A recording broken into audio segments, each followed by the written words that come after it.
তরমুজের মৌসুম এলেই দাম নিয়ে বিতর্ক হয়, এবারও তার ব্যতিক্রম নয়। গেল বছর কেজি দরে বিক্রির পর ব্যবসায়ীদের বিরুদ্ধে নানা অভিযোগ উঠেছিল, বয়কটও হয়েছিল। এবার ব্যবসায়ীরা নতুন কৌশল নিয়েছেন, তরমুজ বিক্রি করছেন পিস হিসাবে। এতে দাম কি কমেছে নাকি আরো বেড়েছে? এটা হচ্ছে আপনার কয়েক জায়গার তরমুজ আছে, আপনার যেমন বরিশালের তরমুজ আছে লাল কম হবে, নাটোরের ভালো হবে, খুলনার তরমুজ ভালো হবে। আমরা তো 15 বছর অভিজ্ঞতা, কোন তরমুজটা কিরম হবে আমরা বলতে পারি। তরমুজ কিনতে আসা একজন ক্রেতা জানান, গত বছর তরমুজ কেজিতে বিক্রি হলেও এবার পিস হিসেবে বিক্রি হচ্ছে। গত বছর তরমুজ কেনা বয়কট করলে ব্যবসায়ীরা কিছুদিন ঠিক থাকলে পরে আবারও তরমুজ কেজিতে বিক্রি করা শুরু করে। এবছর ব্যবসায়ীরা পিস হিসাবে তরমুজ বিক্রি করলেও তারা ধারণা করে নেয় একটি তরমুজ 5 কেজি হলে তারা ওই তরমুজের দাম 300 টাকা চায়।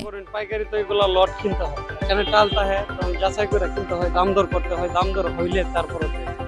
আর মূলত যা হতো মনে করেনি আপনারা ধরছেন, আমার কিন্তু তাইও নয়, আমার চুকা আছে, সবকিছু আছে। আর বিক্রি তো বানাবে ভাই, চুকাগুলো দেখেন এর মধ্যে এখন মূলত ডেলি কার্য হইতেছে ভাই। মানে একজনের কথা কইতেছে আমরা এরকম গালাগালি তো বহুদিন শোনা লাগে ভাই, নিজের টাকাতে মাল কিনে আই না, মানুষের কাছ থেকে গালাগালি শোনা লাগে। এর মধ্যে আয়া কইতেছে আমরা চুর বাটপার, এরকম ভাবে অনেকেই কথাবার্তা কয়। আমরা তরমুজের দাম নিয়ে ক্রেতা বিক্রেতার টানাপোড়েন যেন প্রতি বছরই চলে। তবে দাম নির্ধারণের নিয়মে স্বচ্ছতা থাকলে ভোক্তা ও ব্যবসায়ীদের মধ্যে এই ধরনের বিতর্ক কমতে পারে। এবারের পিস সিস্টেম কিভাবে বাজারকে প্রভাবিত করবে সেটাই দেখার বিষয়।